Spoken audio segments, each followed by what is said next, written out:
Boy,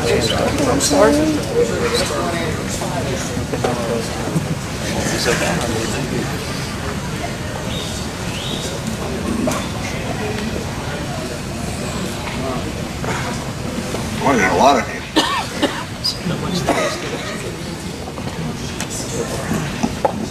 I think almost everybody's in. The best thing to do here is just wander around and read and absorb. The Saturn V is still the most powerful rocket that's been used to put human beings in space, and probably will be that for some time. The F1 engine, 5 of which you see here, each developed a 1.5 million pounds of thrust. And one little known fact, I think, is that they were not throttled. They could not be throttled. They were fixed for what was considered an optimum altitude thrust. If you were going to do this kind of a rocket again with this technology, you would probably, almost certainly, try to match the thrust to the optimum thrust for a given altitude. So there's some residual payload potential just from that one thing left in the Saturn V.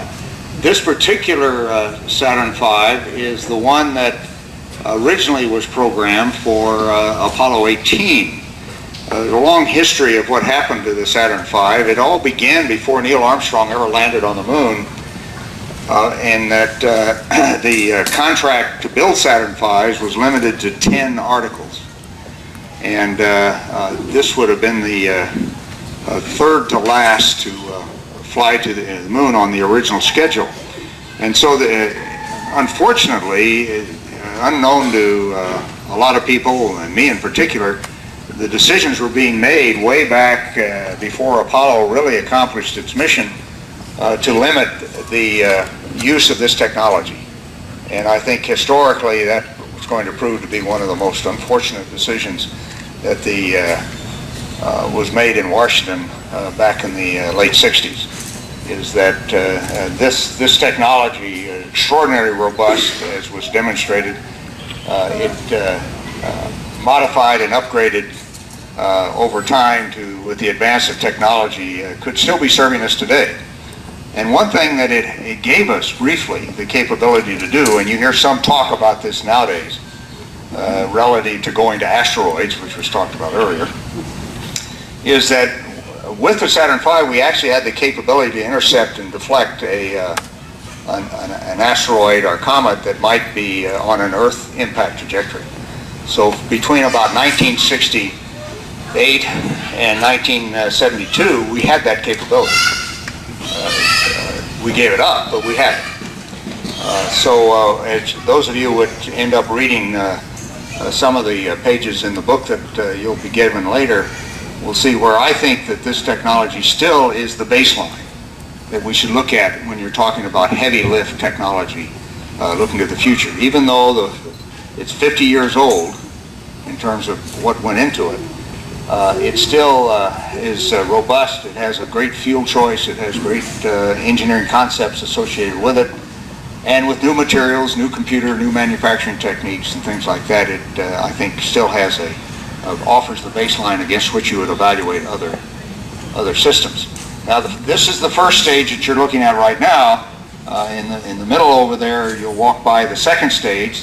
This is the S1C, the S2, and then on top of that is the S4B.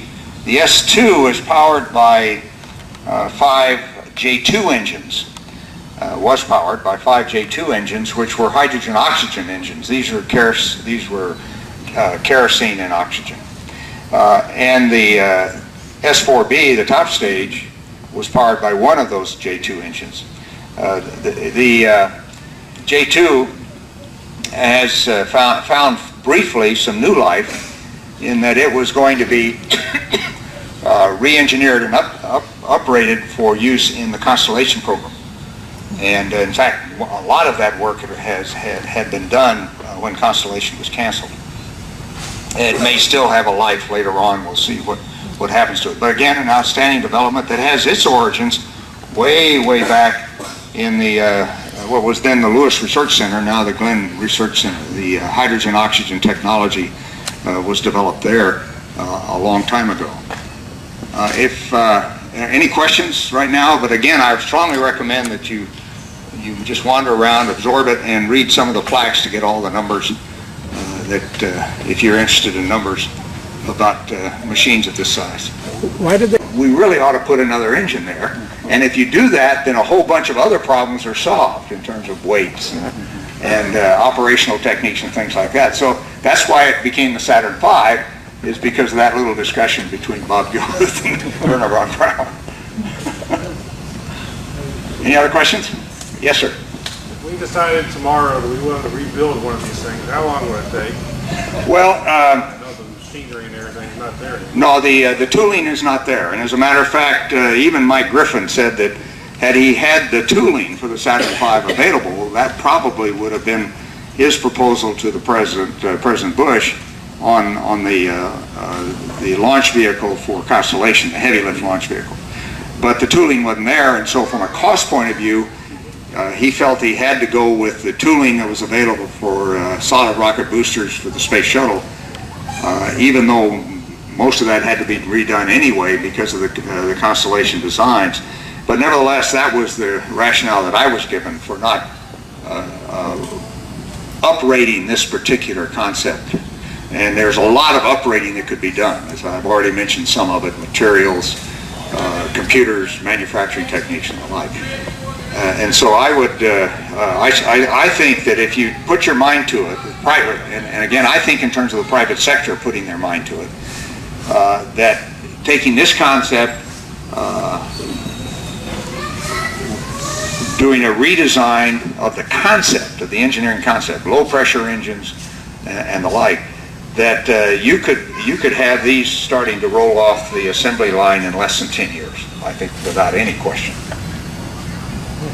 Is number 5 the only steerable engine, or all of them steerable? Only the S engines kicked in at about a positive 1.5. That sequence from 4Gs to -1.5 to +1.5 was just slightly over a second. And so you know why you're strapped in. How do you stand one of these up? You know, They're assembled vertically. okay, so they're They stacked were all on assembled vertically. at pad. Yeah. In the vehicle assembly building, the big building at the Cape. So they come out standing up?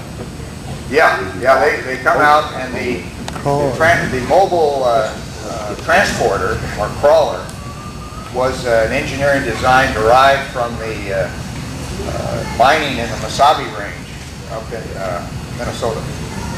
The old iron ores, the big treads. It moved about 1 mile per hour, as I recall.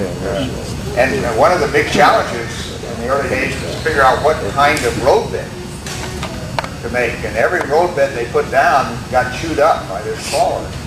And they finally ended up bringing in big coarse river gravel, if you've ever been down there and seen it. And it's still there today. That's what they used to make. Turned out to be the best road bed. But when we rolled out the Apollo 17 Saturn V, we rolled it out to the pad. But it took quite a while. I don't know why we felt like we could spare that training time, but it seemed like the thing to do. It was, I think, August 28, 1972. It came out of the building, and we took it out to the pad. And it stayed out there then until we launched in December 7th.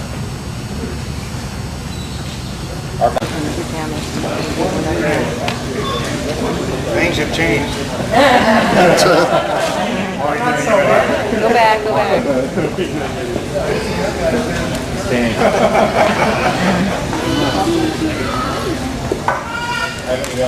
You see where the lunar module went.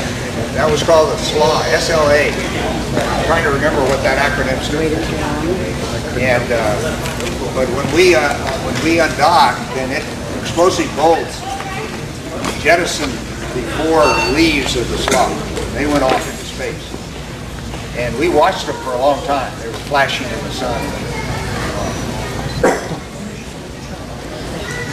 one of those F1 engines on the first stage, and they're only designed to run for 2.5 minutes. Well, the whole thing put into these.